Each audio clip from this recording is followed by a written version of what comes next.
मैं innocent bank क्या लौड़े, क्या इंग्लिश इंग्लिश इंग्लिश लगा रखा है बे। 4 साल का था मैं जब मेरे पापा जबलपुर में किसी हलवाई के यहां काम करते थे। खुद तो कभी स्कूल गए नहीं, इसलिए अपनी गांड घिस घिस के मुझको स्कूल में भर्ती करवाया। अब कहने के लिए तो वो इंग्लिश मीडियम स्कूल था, लेकिन साले हमारे टीचर लोग खुद हिंदी में बात करते थे।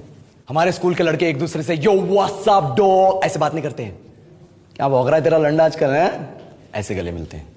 किसी तरह रट्टा मार मार के 10th तक पहुंचे तो पता चला कि जिंदगी में सफल होने के लिए एक ही तरीका है, और वो है इंजीनियरिंग। सब यही कहते थे, माँ बाप, टीचर लोग, गली का वॉचमैन भी हमसे पूछता था, और भैया कैसी चल रही है आपकी तैयारी, भग बेंचो तुमको क्या करना है। इसलिए हमारे स्कूल के बच्चे हम सब पहुंच गए बकरों की तरह, मैं IIT, मैं NIT। अरे जिस बच्चे ने अपने बाप को जलेबी तलते देखा है वो तो यही सोचेगा ना कि जिंदगी में पैसा ही सब कुछ है। I did not choose this engineering life, sir, and neither did this engineering life choose me. It was shoved down my throat by my teachers while my hands were tied to my back by my friends and my parents watched in silence.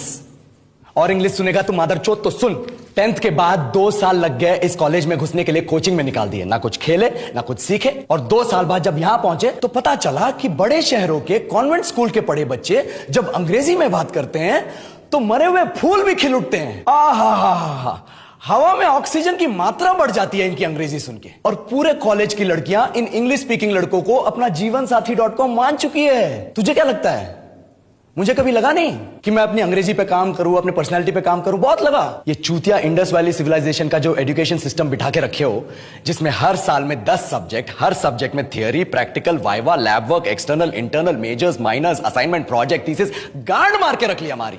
महीनों तक नहाना भूल जाते हैं हम लोग, और फिर हमारा परसेप्शन बना देते हो कि हम ऐसे ही रहना चाहते हैं। अब इस साल में 1 बार कल्चरल फेस्टिवल आता है, 1 बार, उसके लिए भी प्रोफेसर से भीख मांगनी पड़ती है। अरे बिना इंग्लिश बोले, बिना लड़कियों से बात किए कौन गांडू रहना चाहता है वैसे? पर टाइम कहां है कुछ सीखने के लिए? लगे पड़े हैं कोडिंग सीखने, 3 लैंग्वेज सीख रहे हैं, अलग अलग इंग्लिश छोड़ के। लेकिन जब प्लेसमेंट्स की बात आई तो सबको एप्टीट्यूड चाहिए, पर्सनैलिटी चाहिए, इंग्लिश स्पीकिंग चाहिए। It is not that we can not speak English, sir. We are just very conscious of our diction and our pronunciation, and we are not confident to speak in front of anyone else. If the curriculum was a little bit diverse, if the engineering colleges in our country focused on our all round development instead of functioning like a goddamn factory that is just mass producing robots by killing their dreams and handing out degrees, I would not be sitting here in this pointless HR